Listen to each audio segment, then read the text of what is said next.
Hello and welcome to High Five Fitness. I'm Denet, the host and producer. This is episode 23. The big question is, who won the debate?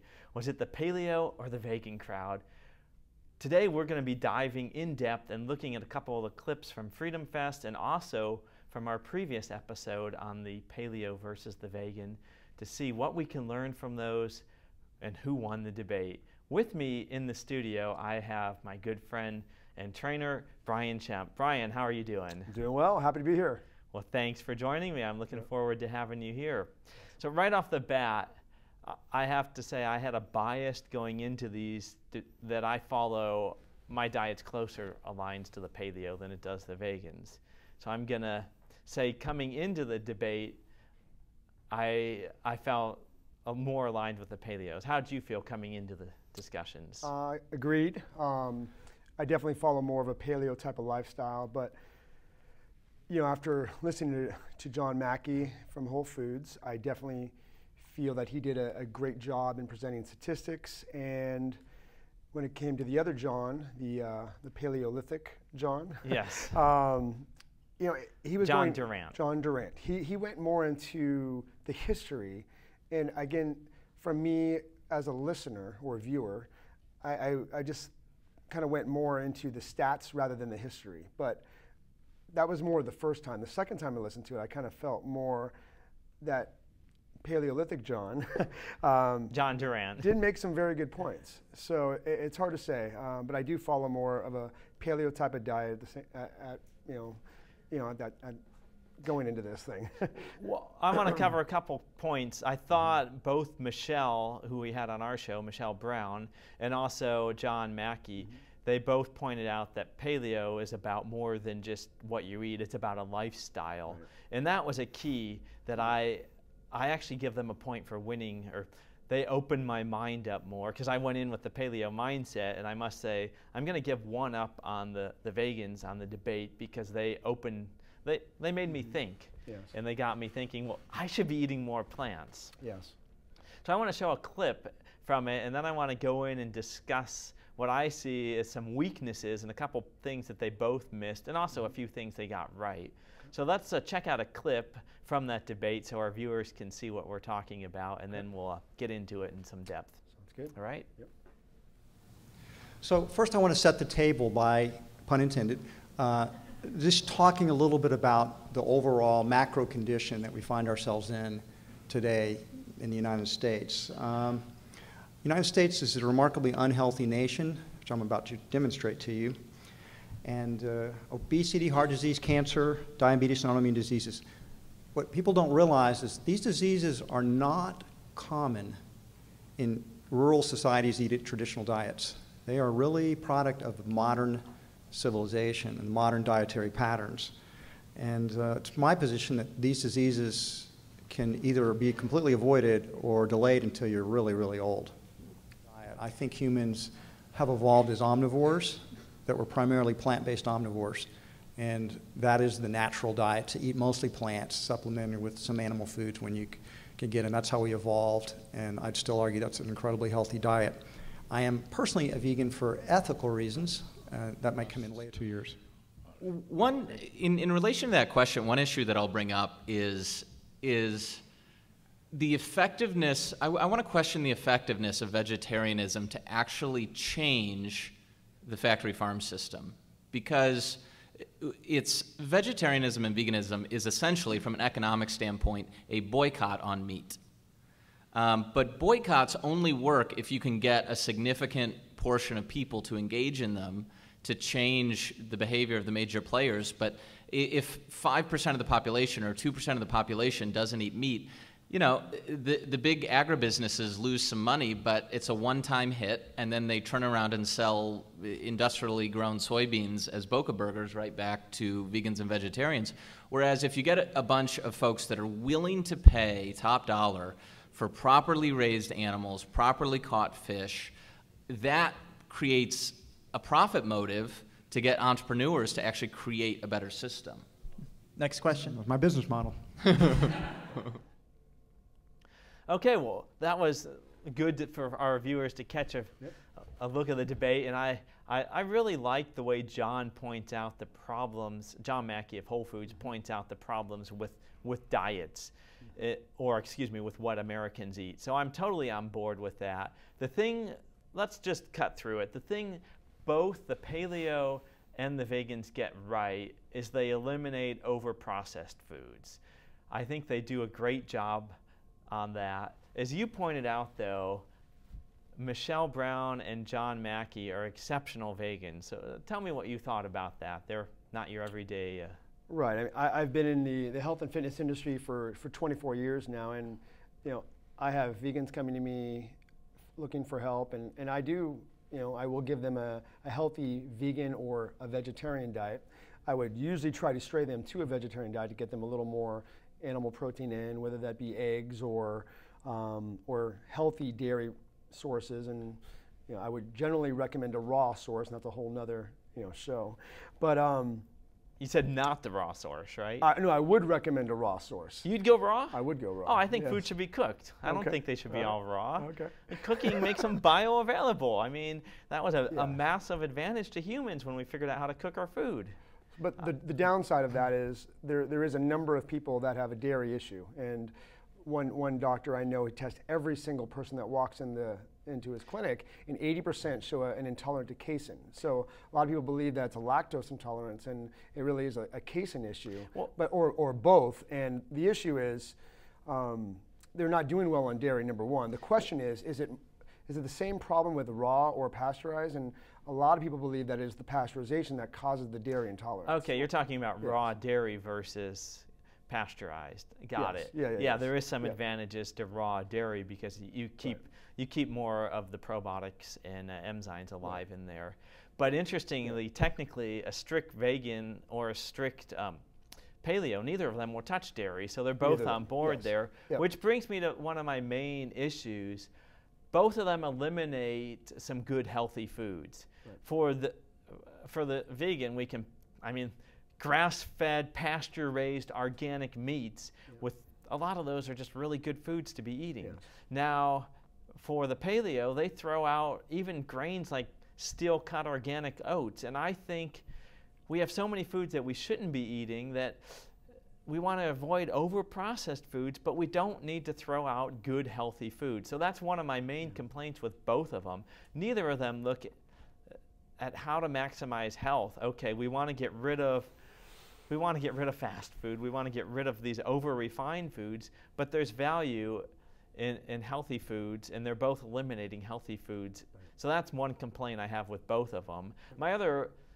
All the bodybuilders know portion size matters, and neither of these diets are looking at portion size. I have CrossFitter friends, and they're out there eating foods with large amounts of duck fat and other fats that, yes, they're good for you in a certain amount, but at the end of the day, you're not going to get ultra lean if you're eating tons of calories, period. So I think looking at portion size has value, and that's something neither the vegans or the paleos look at portion size. Mm-hmm.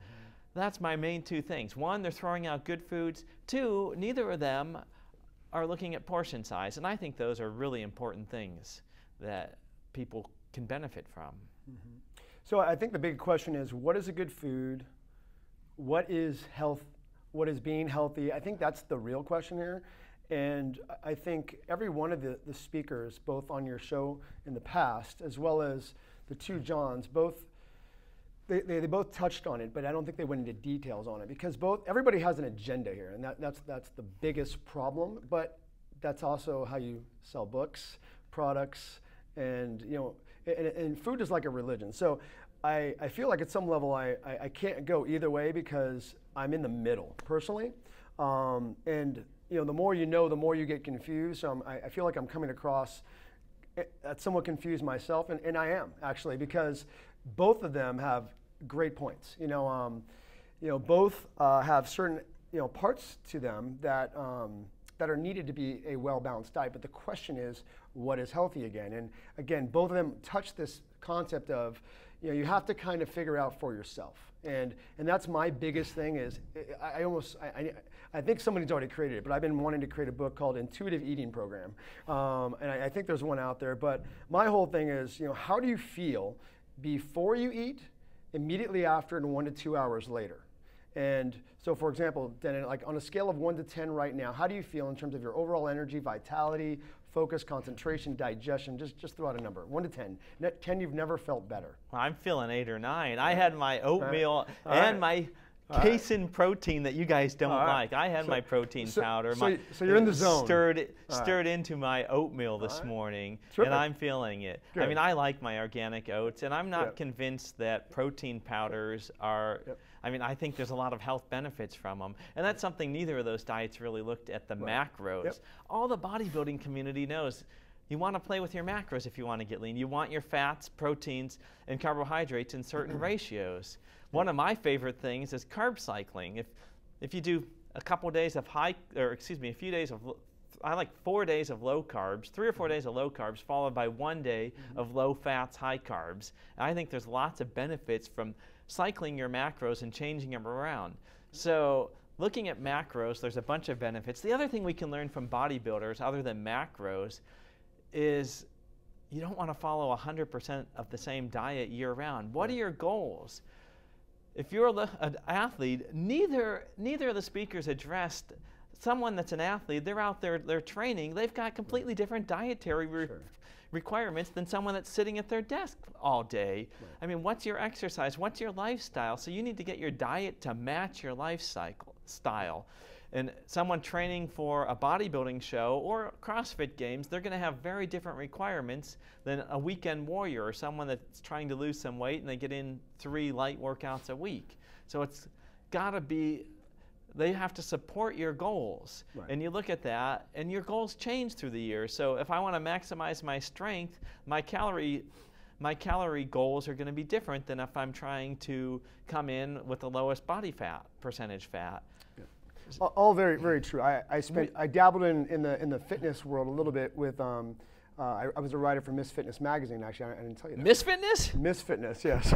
So, what were you doing writing for Miss Fitness? I was working for the editor, Greta Blackburn, actually. No kidding. So, but yeah, so I was one of her trainers, and I wrote a number of articles. I dabbled in that field, like I said, and again, what is healthy? So again, that's a fitness world, you know.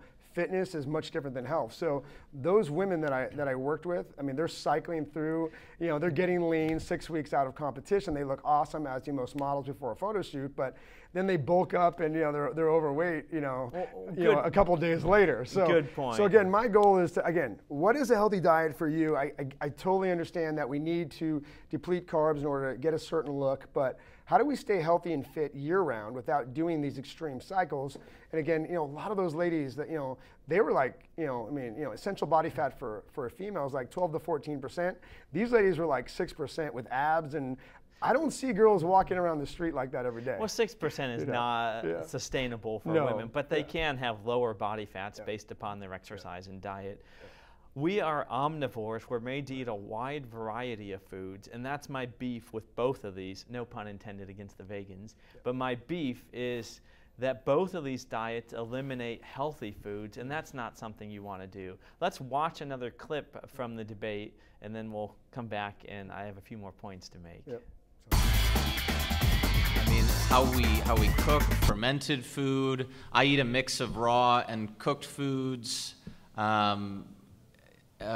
Foods that are organic or local often are more nutrient dense from good soil, so it's absolutely important. I mean, yeah, it's obvious you ought to eat as fresh food as possible.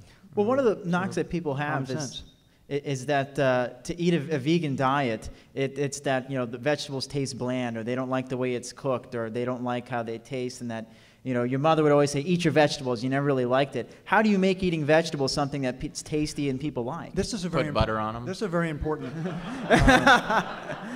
That's bad. Paleos don't like butter. This is very important.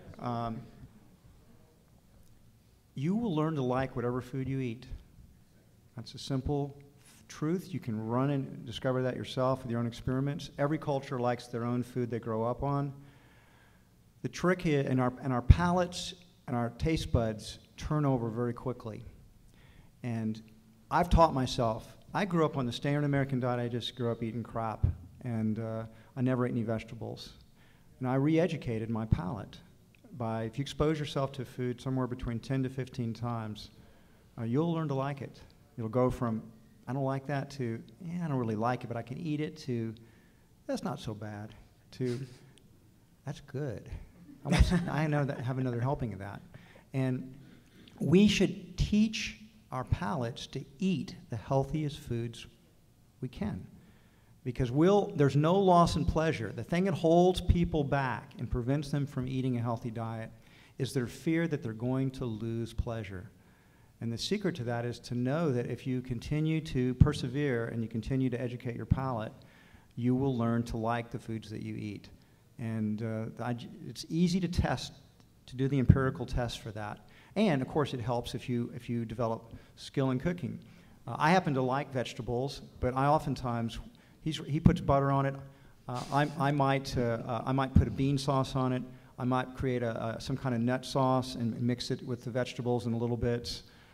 There's lots of interesting ways to make vegetables, which I think taste pretty good, taste even better. But it does require, one of the things that's being lost in America is any type of average person's skill in cooking. And if you want to be healthy, you're not going to get it at restaurants. And you should, one of you in the family unit should become a skilled cook. It'll repay itself in pleasure and health many, many times over. All right, last two questions. Things you find in a normal CBC don't always tell the true picture of a person's health. I mean, we see a lot of stage 4 cancer patients over at the Stem Cell Institute, and they have actually perfect CBCs. They're actually normal down the line.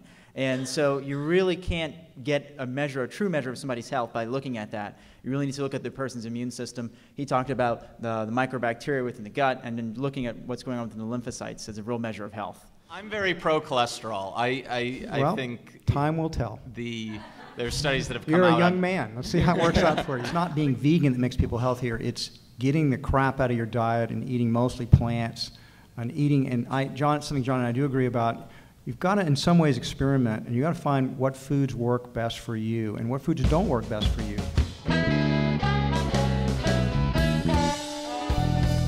Okay, well, I wanted to jump right into, you saw both Johns were talking about cholesterol. I have to say, my thinking, I align more with the paleo side. I think we do need some cholesterol.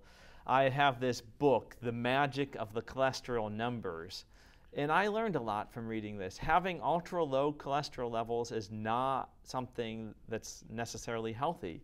You want to have a good, it depends on the ratio of good to bad. I'm not even sure good and bad are the correct. You want a certain ratio. You want your cholesterol to be in a certain range at a certain ratio. Also, particle size matters. It's not something that the lower is better. In fact, lower cholesterol has more risk of stroke. I personally have been working to bring up my good cholesterol, so I've been looking at eating certain foods. Pistachios help, actually, to bring up my good cholesterol. Cholesterol helps create your body makes hormones out of it. So I think it's gotten a bad rap from the media. And my call to action is, I think John Mackey of Whole Foods, he needs to come up to speed on cholesterol. I'm going to send him this book and ask him that he reads this. Next year when I'm at FreedomFest, I want to hear an updated talk from John Mackey. That's my challenge to him. I want him to get up to speed on current trends in cholesterol. It's a wake-up call and a challenge for him to come back next year and to revise his opinion in the take that he's giving the folks that follow his Whole Foods program. Get them up to speed. John, get up to speed and get your cholesterol message straight. And real quick on cholesterol, I do these detoxification programs. I have a 10-day vegetarian detox, not a vegan, and I have a 21-day animal protein-based detox. Both are getting rid of some of the key problematic foods. Gluten is gone. Pretty much I recommend getting rid of all grains in these programs. Dairy, sugar, added sugars, fruit and vegetables are okay. But it doesn't matter what program one does, whether it's a 10-day or the 21-day program, with or without animal proteins, both lower their cholesterol. It's how you have phenomenal results. Weight loss, fat loss occurs, change in lipids for the better. And there's some very similar, things there, So there's beans, there's fruits and vegetables, there's nuts. Actually, I'm sorry, most of the nuts are gone. Seeds are allowed, oils and fats. But the key thing is there's no grains, there's no dairy. This is a temporary program? Yeah, but a lot of people do continue it because they get such phenomenal results. Why wouldn't you want to continue it? So I'm going to step in. I think that grains may be getting overbashed. Why they might not be they may have promoted people to have allergies, but a lot of these reactions might be caused from other things we're doing in society. We've overused and abused antibiotics. We have gone to these monocultures. We've genetically engineered food. So what if you go back and have grains that are a little bit more traditionally grown? And for example, if you ferment them, what if you have sprouted and fermented grains? I don't think we need to be eliminating those. They're easier to break down and they have healthy benefits. So fermentation is a very important part of getting the digestive right and having good health. And that's something that well, actually, the Paleos do mention it. I'm not sure if they'll be eating fermented grains, but I think that people can benefit from having more fermented foods and having sprouted grains. I don't think people need to jump and totally abandon all grains right away. Abandon the over-processed ones that have been bleached and gone through the steel cut mill, or not steel cut, but your steel refining mills where they're completely pulverized and powdered, the Wonder Bread equivalents that really are not foods that we should be eating. But on the other hand, I'm not going to give up my steel cut organic oats. I don't eat oats all the time. I do eat them once in a while. So I'm not against oats. But when I'm trying to get someone lean, again, when I'm trying to get someone contest ready, or my population is really moms for the most part, and they come to me wanting to lose body fat, feel better about themselves, and grains are not going to help them, generally speaking. Again, using the example of what is an ideal or healthy food for a cow? A cow, if they eat grains, they're going to gain weight. They're going to gain fat. They're going to increase their diabetes as well. Where if they go on a grass-fed diet or eating alfalfa and other grasses that are natural, they're leaner, and that's, the grass-fed beef concept. I'll give you a good point there. I completely agree with you on that. Pastured meat, not pasteurized, pasture-raised meat is awesome. It's great stuff. Right. And obviously the fatty acids. It's not marbleized, right? So it's chewy. It's not. It is leaner. So people like that grain-fed beef because there's more fat in it. Right. I would totally agree with you on those points. So again, you made a comment on a show a couple sessions ago. You are what you eat, right? No, I say you are what you eat. Eats. You got to look at the level down. Yes. What your cow eats is important. Yeah, what your chicken eats. That's what I always say too. You are what you eat. You are what the animals ate. Exactly. So, So actually, one more thing on that. What does healthy mean? I just want to throw this in there because I just think this is super important. That I know you're an advocate of oatmeal and oats, and again, I'm not against it. I think the biggest issue is that we're all guessing here, and I think this is the take-home message for everybody: is that we're all guessing, and we kind of go to one side or the other. But at the end of the day, we have the technology to test now. So there's a lot of functional medicine practitioners out there that do specific lab testing to find out what foods you do best on. So my daughter, for example, had bags under eyes, a distended belly. She started getting more and more sinus issues. She started getting croup from a young age. It just kept getting worse. She's now 6 years old. About 3 months ago, it got worse and worse. Tonsils were swollen. If she would have went to a Western doc, they would have taken her tonsils out probably, or soon, very, very soon. Yeah. So I was like, okay, I believe everything the result of food, so let's get it tested. I didn't want to take her blood, but finally we did it. And sure enough, here's what the 3 severe food allergies were: dairy, eggs, and beef. Okay, so you can like grass-fed beef all you want. I have no problem against grass-fed beef. We haven't even talked about organic eggs. I mean, it's just yeah, okay, we haven't talked about it, yeah. But so dairy, again, maybe fine for you, but for my daughter, it's a severe poison. It's making her bloated, making her gassy, throwing her off, creating inflammation. Moderate sensitivities for her were pinto beans, and mild were blueberries. So again, really, blueberries. So it doesn't matter if she went paleo or vegetarian or vegan or whatever. either way, she's going to be super inflamed and she's not going to get rid of her problem until we do the right testing. So that's what's out there for us right now with technology, and it's just finding the right practitioner to do it. Well, that's a great point. Getting the test, making modifications, learning how your body reacts. Like I said, we're omnivores. Yeah. We want to find out what works best with us. I wanted to address the point that John Mackey is he's a vegan for ethical reasons. Yeah. So we've got a couple minutes left here. Yeah. I thought John Durant made a good point. I took a trip to Brazil and I saw where they're taking down this beautiful rainforest and they're putting in fields of soy, and they're pulling water out of the Amazon in these different beds. So being a vegan is not necessarily good for the environment. Eating more soy, wheat, and these other crops that we have, you're still not necessarily doing things that are good for the ecology and the environment. And on top of that, eliminating animals, that is a really tricky question. Okay, for example, pigs they're not indigenous species here in California. So what about eating wild boars? Technically, if you take one out of the environment, you're doing good. So I mean, you can get some pretty interesting arguments on what's moral to eat and what's not. So I just want to say that I thought John Durant, the paleo side, he brought up some really good points there. I understand the protests, and we really need to change the factory farms. Looking at our modern food industry, that needs to change. Mm-hmm. So I completely agree with John Mackey on that. However, you don't need to go 100% to the full extremes of eliminating all animal products. You want to have things that were eaten or raised up in a sustainable means, or the most sustainable that you can find. So that's my take, is both of these speakers, both sides of the debate, I think what we're really looking at is how can we change our food industry? How can we eliminate our factory farms and these monoculture agricultural industries that we have?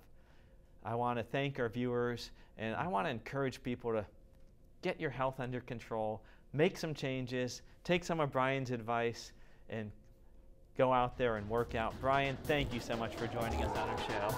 Thank you. All right, it was good to have you on.